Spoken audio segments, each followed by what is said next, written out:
بسم الله الرحمن الرحيم الف لام ميم صاد كتاب أنزل إليك فلا يكن في صدرك حرج منه لتنذر به وذكرى للمؤمنين اتبعوا ما أنزل إليكم من ربكم ولا تتبعوا من دونه أولياء قليلا ما تذكرون وكم من قرية أهلكناها فجاءها بأسنا بياتا أو هم قائلون فما كان دعواهم إذ جاءهم بأسنا إلا أن قالوا إنا كنا ظالمين فلنسألن الذين أرسل إليهم ولنسألن المرسلين فلنقصن عليهم بعلم وما كنا غائبين والوزن يومئذ الحق فمن ثقلت موازينه فأولئك هم المفلحون ومن خفت موازينه فأولئك الذين خسروا أنفسهم بما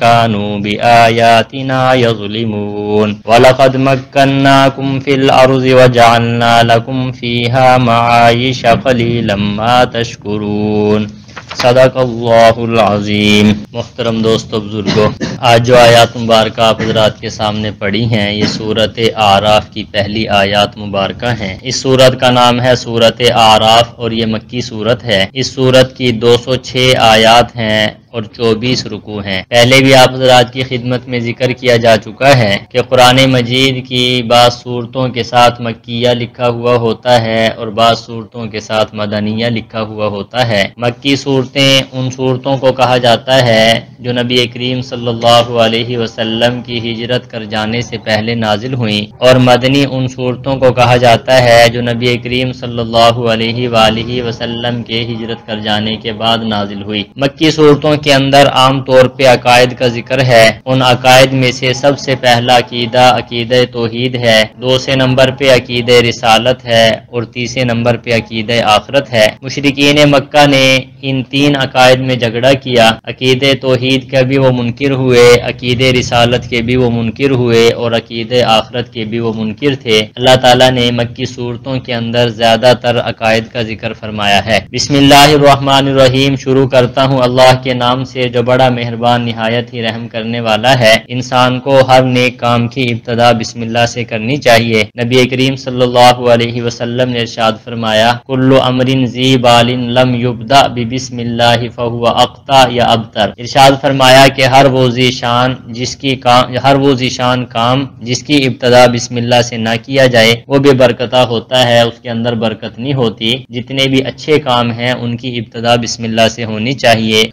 کھانا ہو گیا، کپڑا پہننا ہو گیا، دیگر جتنے بھی کام ہو گئے، انسان کو چاہیے وہ بسم اللہ پڑھے۔ اس کی ایک وجہ یہ ہے کہ شریعت کا مزاج اور حکم یہ ہے کہ مسلمان کو ہر وقت اللہ کی یاد رہنی چاہیے۔ جب ہر کام کرتے وقت ہم بسم اللہ پڑھیں گے تو اللہ کا نام آئے گا اور انسان کی توجہ اللہ کی طرف ہو جائے گی۔ جب پیدا کرنے والے کی طرف انسان کی توجہ ہو جاتی ہے پھر گناہوں سے بچنا آسان ہو جاتا ہے۔ آگے ارشاد فرمایا الف لام میم صاد، ان حروف کو حروف مقطعات کہا جاتا ہے۔ سورت بقرہ کی شروع کے اندر تفصیل سے آپ حضرات کی خدمت میں عرض کر دیا تھا کہ الف لام میم صاد جو ہیں یا الف لام میم یا دیگر صورتوں کے شروع کے اندر یہ الفاظ آتے ہیں، ان کو حروف مقطعات کہتے ہیں۔ مقطعات کہنے کی وجہ یہ ہے کہ قطع کا معنی ہوتا ہے ٹکڑے ٹکڑے، یہ الفاظ الگ الگ کر کے پڑھے جاتے ہیں، اس وجہ سے ان حروف کو حروف مقطعات کہا جاتا ہے۔ جیسے دیکھو الف لام میم صاد، ہر آدمی کو یوں محسوس ہو رہا ہے جیسا کہ الگ الگ لفظ لیے جا رہے ہیں۔ الف لام میم صاد یہ حروف مقطعات ہیں۔ باقی ان کا معنی اور مطلب کیا ہے؟ صحیح مطلب جو مفسرین نے ارشاد فرمایا ہے وہ یہ ہے کہ اللہ رب العزت ان کی مراد کو جانتے ہیں، ہمارا ان پر ایمان ہے، یہ اللہ رب العزت کی طرف سے نازل شدہ ہے اور قرآن مجید کی یہ الفاظ ہیں، آیات ہیں اور آپ صلی اللہ علیہ وسلم پر نازل ہوئے ہیں، یہ ایمان ہے ہمارا۔ باقی ان کا معنی اور مطلب کیا ہے وہ اللہ تعالیٰ جانتے ہیں، یہ ہمارا ایمان ہے اور یہ عقیدہ ہے، یہی مطلب ہے الف لام میم صاد کا۔ آگے فرمایا کتاب انزل الیک فلا یکن فی صدرک حرج، یہ کتاب ہے جو اتاری گئی آپ کی طرف۔ قرآن مجید سرور کائنات صلی اللہ علیہ وسلم پر اتارا گیا، سب سے پہلے اس کا ذکر کیا ہے کہ یہ کتاب آپ کی طرف اتاری گئی ہے۔ فلا یکن فی صدرک حرج، پس نہ ہو آپ کے سینے میں تنگی، منہ اس کتاب کی طرف سے، لتنذر به وذکری للمؤمنین، تاکہ آپ ڈرائیں اس کے ذریعے سے اور یہ نصیحت ہے مومنین کے لیے۔ سرور کائنات صلی اللہ علیہ وسلم امت کے روحانی باپ ہیں۔ جب جیسے بیٹے اگر کوئی نافرمانی کریں تو والدین کو بہت زیادہ تکلیف ہوتی ہے، لیکن نبی کریم صلی اللہ علیہ وسلم روحانی باپ بھی ہیں اور ہمارے نبی بھی ہیں، اور ہم نے آپ کا کلمہ بھی پڑھا ہے۔ جب مشرکین مکہ ایمان لے کر نہیں آیا کرتے تھے تو نبی کریم صلی اللہ علیہ وسلم کو بہت زیادہ تکلیف ہوا کرتی تھی، اور ایک جگہ اللہ تعالیٰ نے حضور صلی اللہ علیہ وسلم کو تسلی دیتے ہوئے ارشاد فرمایا فَلَعَلَّكَ بَاخِعٌ نَفْسَكَ، کہ ایسا نہ ہو کہ آپ اپنے آپ کو ان کے پیچھے ہلاک کر لیں۔ تو یہاں پر بھی تسلی دی گئی ہے سرور کائنات صلی اللہ علیہ وسلم کو کہ آپ کے سینے میں تنگی نہیں ہونی چاہیے، کہ آپ کا کام اللہ کے حکم کو پہنچا دینا ہے، باقی فکر اور یہ آپ کو جو بہت تکلیف ہے اس بارے میں سرور کائنات صلی اللہ علیہ وسلم کو تسلی دی گئی ہے۔ اور آگے فرمایا یہ نصیحت ہے مومنین کے لیے، جو ایمان لانے والے ہیں وہ اس قرآن مجید سے نصیحت حاصل کرتے ہیں۔ آگے فرمایا اتبعوا ما انزل الیکم من ربکم، پیروی کرو اس چیز کی جو اتاری گئی ہے تمہاری طرف تمہارے رب کی طرف سے، ولا تتبعوا من دونہ اولیاء، نہ پیروی کرو اللہ کو چھوڑ کر اولیاء کی۔ حکم دے دیا گیا جو قرآن مجید کا حکم ہے اس پر عمل کرو، اس کے علاوہ جو اولیاء ہیں ان کی پیروی نہ کرو۔ قلیلا ما تذکرون، تم لوگ بہت کم نصیحت حاصل کرتے ہو، یعنی اللہ تعالیٰ نے شکوہ فرمایا ہے کہ بہت کم لوگ ایسے ہیں جو نصیحت حاصل کرتے ہیں، وگرنہ اکثر و بیشتر لوگ قرآن مجید کو اور دین کی باتوں کو بھلا دیتے ہیں۔ آگے فرمایا وَكَمْ مِنْ قَرْيَةٍ أَهْلَكْنَاهَا، یہاں پہ اللہ رب العزت نے ترغیب دی ہے۔ قرآن مجید کے اندر دو باتیں آئی ہیں، ایک ترغیب ہے اور ایک ترہیب ہے۔ ترغیب کا مطلب ہے ایسی باتیں ذکر کرنا جس سے لوگوں کے دلوں میں رغبت پیدا ہو جائے نیک اعمال کی اور جنت کی، اور ترہیب کا مطلب ہے ڈرانا، کہ ایسی باتیں ذکر کی جائیں، ایسے واقعات ذکر کیے جائیں جن کو لوگ ڈر کر کیا ہے ایمان لے کر آ جائیں۔ قرآن مجید میں ترغیب بھی دی گئی ہے اور ترہیب بھی دی گئی ہے۔ بعض لوگ ایسے ہیں جو ترغیب سے بات مان لیتے ہیں، جیسا کہ آپ حضرات دیکھتے ہیں کہ جو آدمی کسی دوسرے پہ احسان کرے تو دوسرا آدمی اگر شریف ہوتا ہے تو احسان کرنے والے کی ہر بات ماننے کے لیے تیار ہو جاتا ہے۔ تو اللہ تعالیٰ نے ترغیب کے طور پر جنت کا ذکر فرمایا، ترغیب کے طور پر انسان کے لیے نعمتوں کا ذکر فرمایا کہ میں نے انسان کو بہت ساری نعمتیں دی ہیں، جسم دیا ہے، طاقت دی ہے، یہ ہے ترغیب، تاکہ یہ اس ترغیب کو دیکھ کر وہ لوگ ایمان لے کر آ جائیں۔ اور بعض مرتبہ ترہیب ہے، ترہیب کا مطلب یہ ہے کہ پچھلے قوموں کے واقعات کو ذکر کرنا، ان پر جو عذاب نازل ہوئے ان کا ذکر کرنا، تاکہ لوگ ان باتوں کو سن کر ڈر جائیں اور ایمان لے کر آ جائیں۔ اس کی مثال آپ حضرات یہ سمجھیں کہ جیسے والدہ ہے بچے کو بہلاتی رہتی ہے، بعض مرتبہ بچہ جو ہے وہ بہلانے سے خاموش ہو جاتا ہے، بات مان لیتا ہے، اور بعض مرتبہ بچہ جو ہے وہ بہلانے سے بات نہیں مانتا تو پھر والدہ کی طرف سے سختی ہوتی ہے۔ اللہ رب العزت 70 ماؤں سے زیادہ پیار کرنے والے ہیں، انہوں نے ایک طریقہ تو قرآن مجید میں یہ ذکر فرمایا کہ ترغیب کا، اور دوسرا طریقہ جو ذکر فرمایا وہ کیا ہے بھائی؟ ترہیب کا۔ ترہیب کا معنی ہے ڈرانا۔ لیکن ایک بات یاد رکھیں کہ ایک ہوتا ہے انذار۔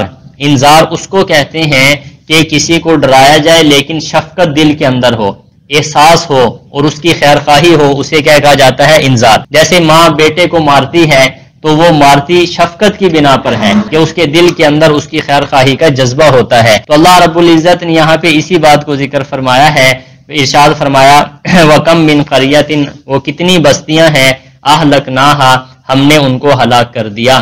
قرآن مجید میں آپ پڑھتے ہیں کہ کتنی بستیوں کو اللہ تعالیٰ نے کیا فرمایا ہے بھائی؟ ہلاک فرمایا ہے۔ فَجَاءَهَا بَأْسُنَا بَيَاتًا، آ گیا ان کے پاس ہمارا عذاب اس حال میں کہ وہ رات گزارنے والے تھے، أَوْ هُمْ قَائِلُونَ، یا دوپہر کو آرام کرنے والے تھے۔ قائلون یہ کیلولہ سے ہے، دوپہر کو کھانا کھانے کے بعد جو کچھ دیر کے لیے سونا ہے اس کو کیا کہا جاتا ہے؟ کیلولہ۔ یہ سرور کائنات صلی اللہ علیہ وسلم کی عظیم سنت ہے، اور علماء نے یہ لکھا ہے کہ جو آدمی یہ چاہتا ہے کہ صبح میری آنکھ جلد کھل جائے اور نماز میں میں شریک ہو جاؤں یا تہجد کے لیے میری آنکھ کھل جائے، فرمایا ایک طریقہ یہ ہے کہ دوپہر کو کھانا کھانے کے بعد کچھ دیر لیٹ جانا چاہیے، سونا کوئی ضروری نہیں ہے۔ 2 منٹ لیٹ جاؤ، 4 منٹ، 5 منٹ، فرمایا اس کا فائدہ یہ ہوگا کہ اس انسان کے لیے صبح کو بیدار ہونا کیا ہو جائے گا، آسان ہو جائے گا، اور یہ عظیم سنت ہے۔ تو اللہ تعالیٰ فرماتے ہیں ان بستی والوں پر جب عذاب آیا یا تو رات کا وقت تھا یا پھر دوپہر کو، وہ کیا تھے بھائی، کیا لولا کرنے والے۔ فما کان دعواہم اذ جاءہم باسنا، پس نہیں تھی ان کی پکار جب ان کے پاس ہمارا عذاب آیا، الا ان قالوا، مگر انہوں نے کہا، انا کنا ظالمین، بے شک ہی ہم قصوروار ہیں۔ جب عذاب آتا ہے تو پھر انسان کیا کرتا ہے کہ یا اللہ میرے گناہ معاف کر دے، جیسا کہ اب بھی کوئی ایسی صورت نعوذ باللہ آ جائے، اگر اللہ نہ کرے زلزلے کی صورت ہو یا آندھی کی صورت ہو، تو پھر استغفار خود بخود زبان پہ جاری ہو جاتا ہے۔ فرمایا وہ ان کا دعویٰ یہی تھا کہ یا اللہ ہم ہی کیا ہیں بھائی، قصوروار ہیں جب ہمارا عذاب ان پر آیا۔ فَلَنَسْأَلَنَّ الَّذِينَ أُرْسِلَ إِلَيْهِمْ، البتہ ضرور پوچھیں گے ہم ان لوگوں سے جن کی طرف رسول بھیجے گئے، وَلَنَسْأَلَنَّ الْمُرْسَلِينَ، اور البتہ ضرور سوال کریں گے ہم ان لوگوں سے جو بھیجے گئے۔ اللہ تعالیٰ مرسلین سے بھی پوچھیں گے یعنی انبیاء سے، اور اللہ تعالیٰ جن کی طرف انبیاء آئے ہیں ان سے بھی قیامت والے دن سوال کریں گے۔ فَلَنَقُصَّنَّ عَلَيْهِمْ بِعِلْمٍ، پھر البتہ ضرور بیان کریں گے ہم ان لوگوں پر اپنے علم کے ساتھ، وَمَا كُنَّا غَائِبِينَ، اور ہم چھپنے والے نہیں تھے۔ اللہ تعالیٰ فرماتے ہیں پھر ہم ان کو ان کے کیے ہوئے کرتوت ظاہر کریں گے قیامت والے دن، اور ہم ان سے چھپنے والے نہیں ہیں۔ ہم تو دیکھتے ہیں کہ یہ سورج نکلتا ہے، یہ چاند نکلتا ہے، یہ ستارے نکلے ہوئے ہیں، یہ زمین ہے، لیکن اصل کے اعتبار سے یہ چاروں طرف سے ہمارے اوپر کیمرے فٹ ہیں، نیچے سے بھی، آسمان کی طرف سے بھی، دائیں طرف بھی، بائیں طرف بھی۔ فرمایا یہ ہر چیز ریکارڈ ہو رہی ہے، اور اس ریکارڈ کو کل قیامت والے دن چلا دیا جائے گا۔ آگے فرمایا وَالْوَزْنُ يَوْمَئِذٍ الْحَقُّ، اور وزن اس دن حق ہے۔ وزن کا کیا مطلب ہے؟ اہل اسلام کا ایک عظیم عقیدہ یہ ہے کہ قیامت والے دن نیک اعمال اور برے اعمال کو تولا جائے گا، اور پھر جن کے نیک اعمال کا پلڑا وزنی ہو گیا وہ کامیاب ہیں، اور جن کے نیک اعمال کا پلڑا ہلکا ہو گیا وہ کیا ہے بھائی، ناکام ہے۔ تو وزن حق ہے، اعمال کو کیا کیا جائے گا بھائی، تولا جائے گا۔ یہ جو ہم نے نماز پڑھی ہے، تلاوت کر رہے ہیں، درس سن رہے ہیں، جتنے بھی نیک اعمال ہیں کل قیامت والے دن اس کو تولا جائے گا۔ اب تولا کیسے جائے گا؟ ایک مطلب علماء نے یہ لکھا ہے کہ ان وزنوں، یہ جو اعمال ہم کرتے ہیں قیامت والے دن یہ شکل کی صورت کے اندر آئیں گے، نماز الگ صورت میں، زکوٰۃ الگ صورت میں، ان چیزوں کو کیا کیا جائے گا بھائی، تولا جائے گا۔ اور دوسرا مطلب علماء کرام نے یہ بیان فرمایا ہے کہ جو ہم اعمال کرتے ہیں ان کو لکھا جاتا ہے، فرمایا وہ جو لکھے ہوئے دفتر ہیں ان کو تولا جائے گا، نیکیوں والے کاغذات کو الگ اور برے والے کاغذات کو الگ، جیسا کہ حدیث پاک کے اندر آتا ہے ایک آدمی کے جو ہے 99 دفتر کھول دیے جائیں گے، 99 کاپیاں رجسٹر لگا لو کھول دیے جائیں گے۔ اللہ تعالیٰ اس آدمی کو بلائیں گے، کہیں گے یہ صحیح لکھا ہوا ہے، وہ کہے گا کہ یا اللہ ٹھیک لکھا ہوا ہے۔ اللہ پوچھیں گے کیا میرے فرشتوں نے غلط تو نہیں لکھا، وہ کہے گا کہ یا اللہ کوئی غلط نہیں لکھا، یعنی وہ 99 کے 99 دفتر کس کے ہوں گے بھائی، گناہ ہوں گے۔ پھر اللہ تعالیٰ کہیں گے کہ میرے پاس تیرا ایک ایسا کاغذ موجود ہے، اس کاغذ کو لے جاؤ اور نیکیوں والے پلڑے میں رکھ دو۔ فرمایا اس نیکیاں والے پلڑے میں رکھا جائے گا تو وزنی ہو جائے گا، اور وہ بطاقہ کیا ہوگا، اس کے اندر کلمہ لکھا ہوا ہوگا لا الہ الا اللہ، جو اس نے کبھی کسی وقت اخلاص کے ساتھ کہا تھا، اس ایک بطاقے کا وزن ان 99 دفتروں سے کیا ہو جائے گا بھائی، زیادہ وزنی ہو جائے گا۔ بہرحال اعمال تولے جائیں گے، ہماری سمجھ میں آئے یا نہ آئے، عقیدہ ہے کہ اعمال کیا کیے جائیں گے بھائی، تولے جائیں گے۔ نیکیوں والا پلڑا وہ وزنی ہوگا، اور برائیوں والا پلڑا کیا ہوگا بھائی، اگر ہلکا ہوا وہ کامیاب ہے، اور جس کا برائیوں والا پلڑا وزنی ہو گیا، نیکیوں والا ہلکا ہو گیا، وہ کیا ہے بھائی، ناپاک ہے، وہ کیا ہے بھائی، ناکام ہے۔ ارشاد فرمایا والوزن یومئذ الحق، اور وزن اس دن حق ہے۔ فمن ثقلت موازینہ، وہ شخص جس کے بھاری ہو گئے ترازو، فاولئک هم المفلحون، یہی لوگ کیا ہیں بھائی، کامیاب ہونے والے ہیں۔ ومن خفت موازینہ، اور وہ لوگ کہ ہلکے ہو گئے ان کے ترازو، فاولئک الذین خسروا، پس یہی لوگ ہیں جنہوں نے اپنے آپ کو خسارے میں ڈالا ہے، بما کانوا بآیاتنا یظلمون، بسبب اس کے کہ وہ ہماری آیات کے ساتھ ظلم کیا کرتے تھے، ہماری آیات کو مانا نہیں کرتے تھے۔ وَلَقَدْ مَكَّنَّاكُمْ فِي الْأَرْضِ، البتہ تحقیق ہم نے تمہیں ٹھکانہ دیا زمین میں۔ یہ احسان جتلائے جا رہے ہیں کہ اے انسان ہم نے تمہیں زمین میں کیا دیا بھائی، ٹھکانہ دیا۔ فرمایا وَجَعَلْنَا لَكُمْ فِيهَا مَعَائِشَ، اور ہم نے تمہارے لیے اس زمین میں زندگی گزارنے کے اسباب بنائے۔